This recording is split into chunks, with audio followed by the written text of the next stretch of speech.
Hello বন্ধুরা, আজ আমরা ছোটদের গুণনীয়ক নির্ণয় শিখব। প্রথমেই আছে 5। 5 একটি মৌলিক সংখ্যা, তাই 5কে শুধুমাত্র 1 আর 5 দিয়ে ভাগ করা যায়। গুণনীয়ক বা উৎপাদক মানে হলো কোনো সংখ্যাকে কত কত দিয়ে নামতা করা যায় বা ভাগ করা যায়। যেমন 8 মৌলিক সংখ্যা নয়, যৌগিক সংখ্যা, মানে দুটির বেশি গুণনীয়ক থাকবে। তাহলে 8কে 1 দিয়ে, 2 দিয়ে, 4 দিয়ে, 8 দিয়ে ভাগ করা যায়।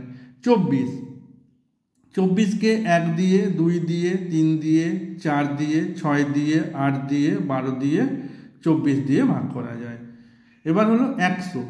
100কে কত কত দিয়ে ভাগ করা যায় এটা নির্ণয়ের আমি সহজ একটা বলছি, নিয়ম বলছি। হচ্ছে প্রথমে 1 আর লাস্টে 100 বসিয়ে নেব। তারপরে 2 দিয়ে 100কে ভাগ করলে 50 হয়, 2ও থাকবে 50ও থাকবে।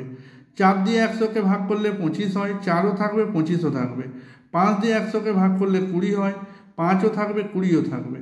10 দিয়ে 100কে ভাগ করলে 10 হয়, একটাই 10 লিখব। এতে কি হবে, আমার কাজটা আরও সহজ হয়ে যাবে। আজ এ পর্যন্তই। ভিডিও ভালো লাগলে লাইক করবেন এবং চ্যানেলটি সাবস্ক্রাইব করে পাশে থাকার চেষ্টা করবেন।